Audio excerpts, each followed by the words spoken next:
Good morning and welcome back. This is World Talks coming to you live from Warsaw. I'm Saria Strzemska. The period of unconditional support among Poles for Ukrainian refugees appears to be coming to an end. That's the conclusion of the latest survey by the CBOS Public Opinion Research Center.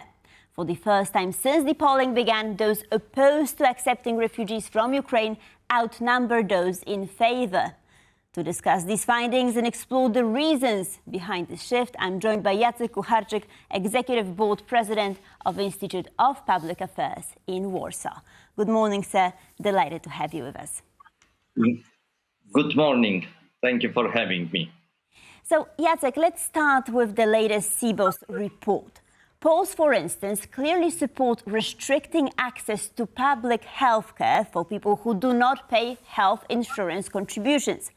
But they oppose withdrawing free accommodation from mothers with children, for instance. So how do you interpret these priorities? What do they tell us about public attitudes? Well, first of all, we see over the years since the full-scale invasion by Russia of Ukraine, first the upsurge of support for accepting Ukrainian refugees. And then this support has been quite slowly getting weaker, dwindling, you might say. Now we see for the first time when people who think we shouldn't accept the refugees is higher than those who think we should accept them. And this is a very disturbing development, knowing how many Ukrainian refugees live in Poland. Now, as far as access to welfare is concerned, this has always been a tricky point.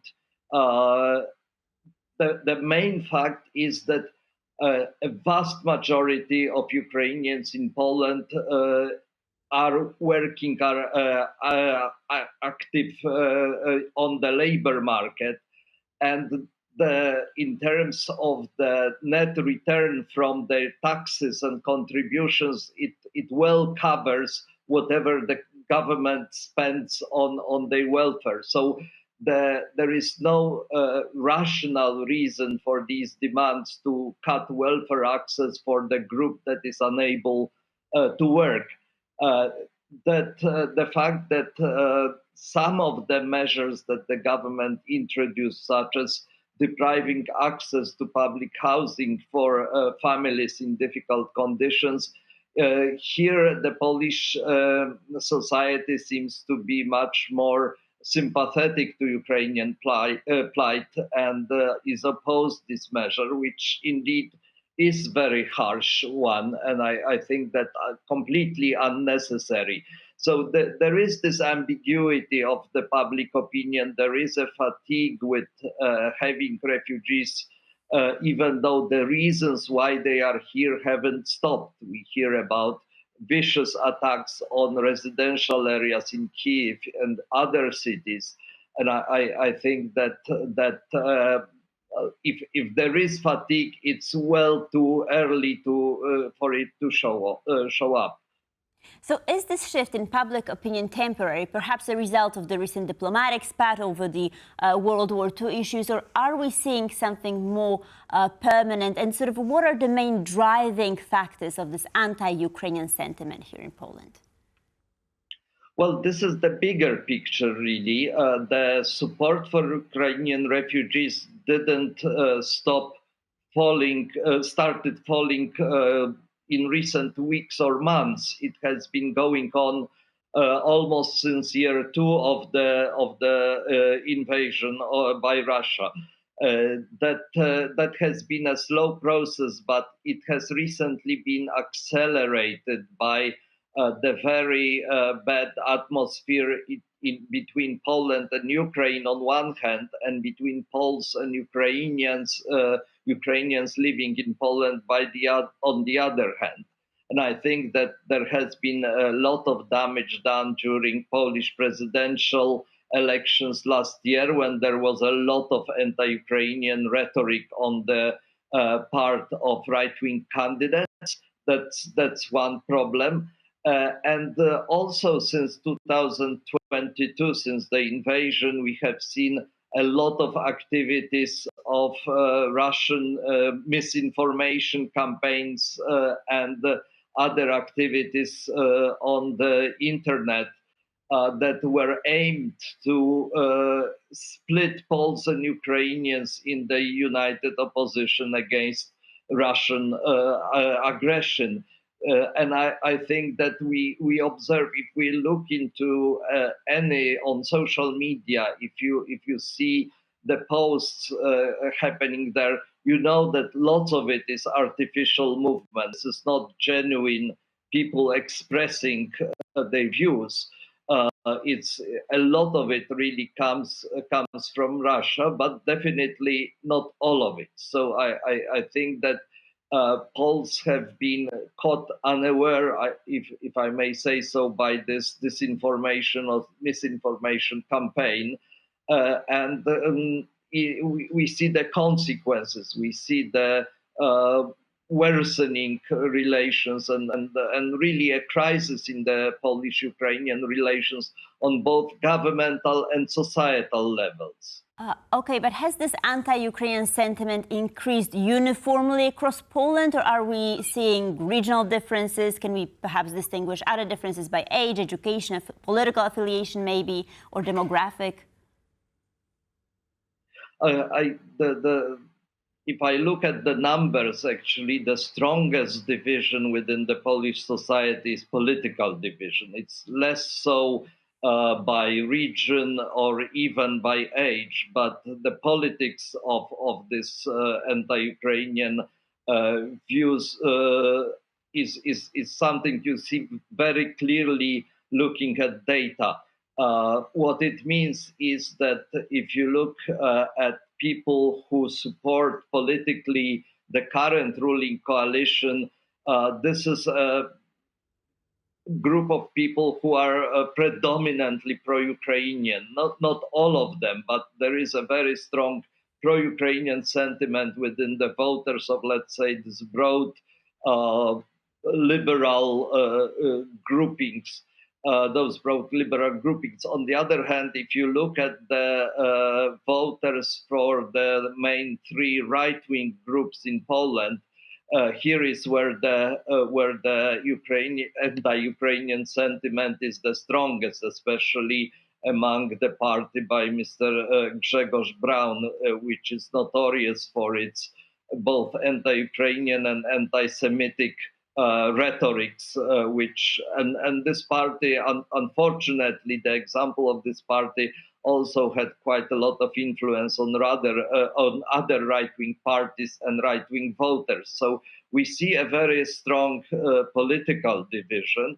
Plus, certain, of course, there are other interesting facts. For example, that women seem to be more opposed to Ukrainian presence than men. But we talk about certain parts of this population. So there are discrepancies, there are regional discrepancies or differences, but they very often follow the political pattern. So, for example, in regions where right-wing parties are more popular, there is also a stronger anti-Ukrainian sentiment.